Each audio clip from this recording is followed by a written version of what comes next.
back to FunDERMentals with Dr. Adaobi Obasi.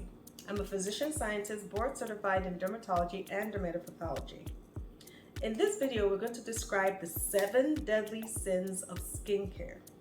I'm going to go through 7 common mistakes that patients make when treating their skin or caring for their skin.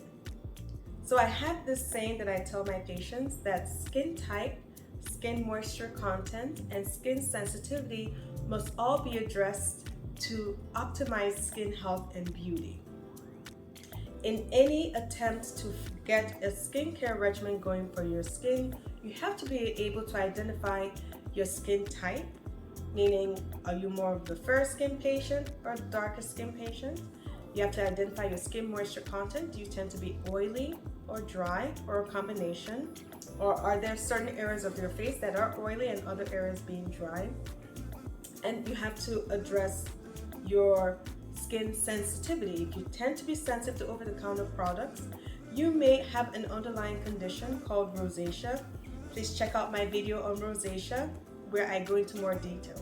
You have to address those when you're deciding on what to apply on your skin. So the 7 deadly sins of skincare regimen, the common mistakes patients make, include neglecting the importance of hydration and nutrition or your diet on your skin health, using the wrong cleanser, using the wrong moisturizer, ignoring skin warning signs or not treating medical conditions on the skin, picking at the skin, not using sunscreen on a daily basis, and then finally not cleansing your skin or removing makeup for those that wear makeup before bedtime and applying a moisturizer. So the first deadly sin is neglecting the importance of nutrition as well as hydration in your skin health. It is important to cut down on inflammation drivers in your skin by cutting down on foods and drinks that drive up inflammation in your body, such as high sugar, high carb, and highly processed foods. Please check out my video on nutrition and the role in skin health.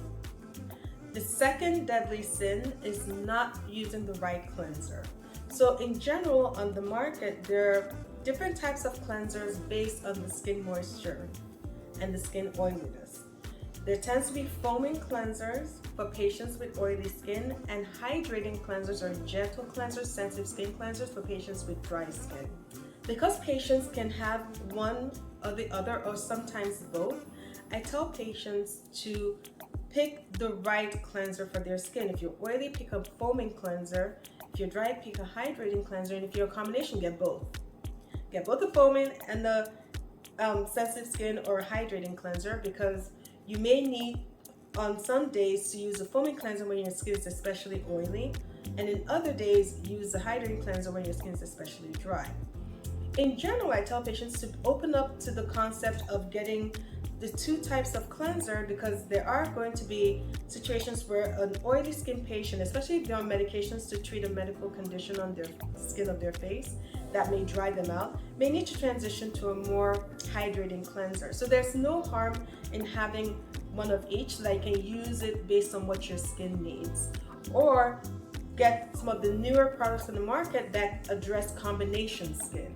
So with one product that can address a little bit of the oil and hydrate the skin as well, and result in a more comfortable cleansed skin without over drying or without causing an uncomfortable feel on the skin of the face. The next deadly sin is not using the right moisturizer. Like I talked about for cleansers, you have to know if your skin is oily, dry, or combination when deciding on these products. There's so many products out there, it's very easy to be overwhelmed. So an easy way to narrow things down is to know what your skin moisture content is. If you tend to be dry, get more of an oil-rich moisturizer. If you tend to be oily, get more of a hyaluronic acid-based moisturizer, more of a humectant or a water-based moisturizer, because that will not leave your skin excessively oily and looking shiny during the day. Again, I tell patients that you may be a combination of things, either based on the areas of your face affected or based on just time, if you're using something that dries you out or taking a medication. So be open to changing your regimen and not get locked into just one type of product. If you're feeling especially dry, get yourself an oil-based or emollient-rich moisturizer.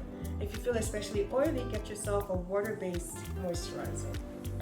So you can either get both products or just get a product that has a nice blend of both.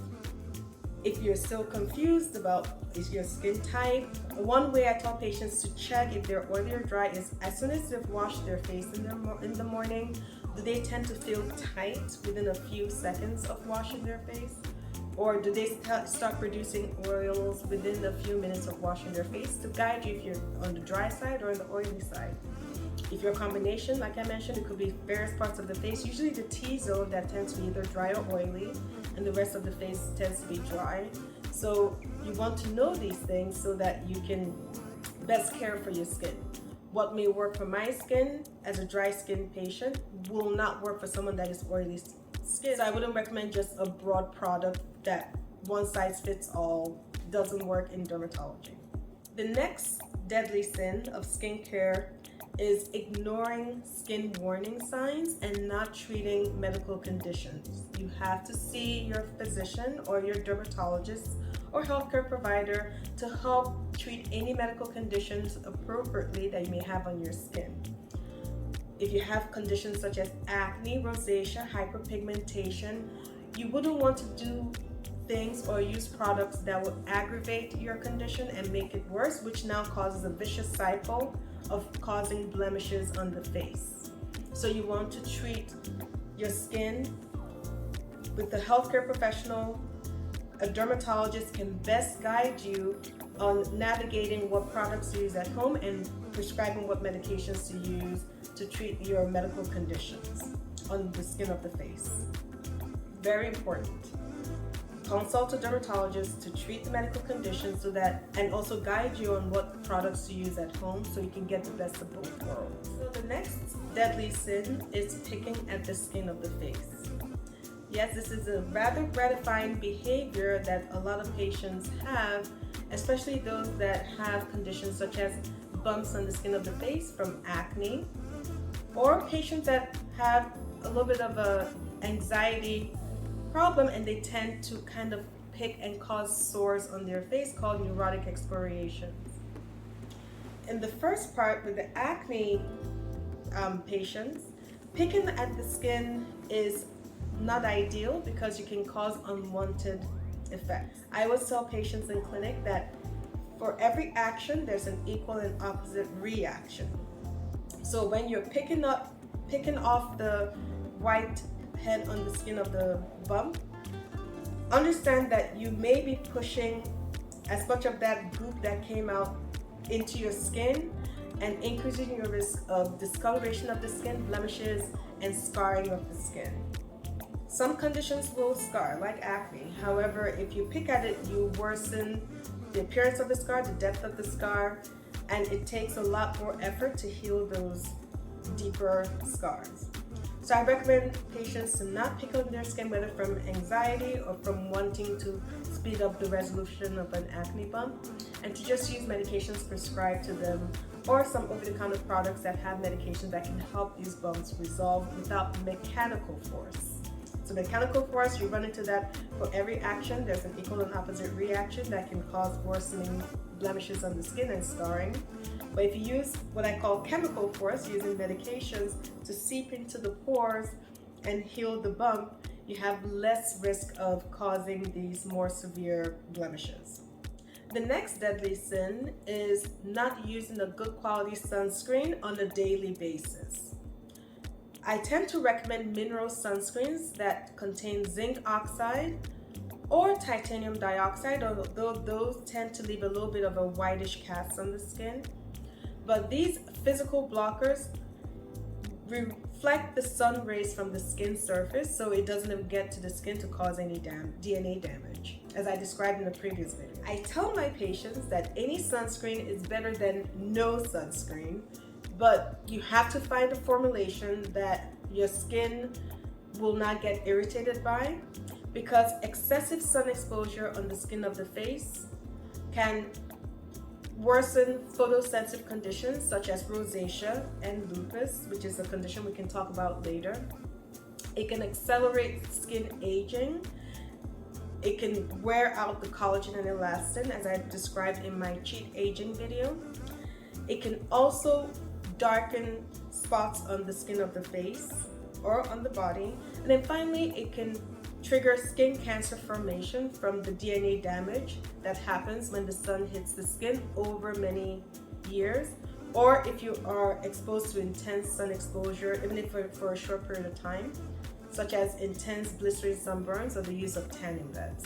Finally, the last deadly sin is not removing makeup before bedtime, or at least cleansing your face and putting on a fresh coat of moisturizer if you tend to have dry skin.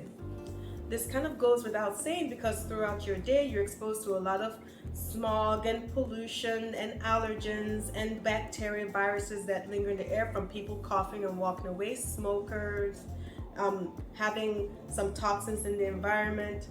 All of those things can settle on the skin and cause damage to the skin over time, as well as reactive inflammation to the skin over time. So it's always a great idea to remove makeup and cleanse your skin. And if you tend to have dry skin, apply moisturizer. And if you tend to have oily skin, you may get away with not applying moisturizer, or you may use the water-based moisturizer like I talked about earlier in this video.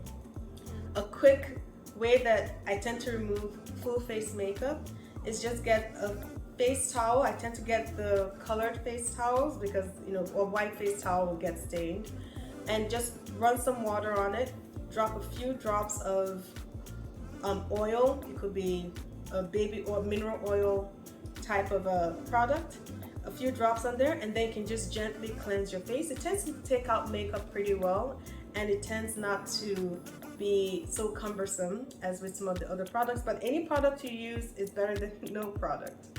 That's just a quick way for me to do my removal before I now cleanse my face and put a moisturizer. I hope you found this video helpful. Please share with your friends, family, acquaintances, because everyone can benefit from knowing how to achieve their best, beautiful, healthy skin by using a customized or individualized regimen for themselves. Please subscribe to this channel, click on the notification bell as well as the like button, and leave a comment below if you have any other tips or any other topics you want me to discuss. I hope you have a wonderful day, and God bless. You're all fundamentally awesome. Bye-bye.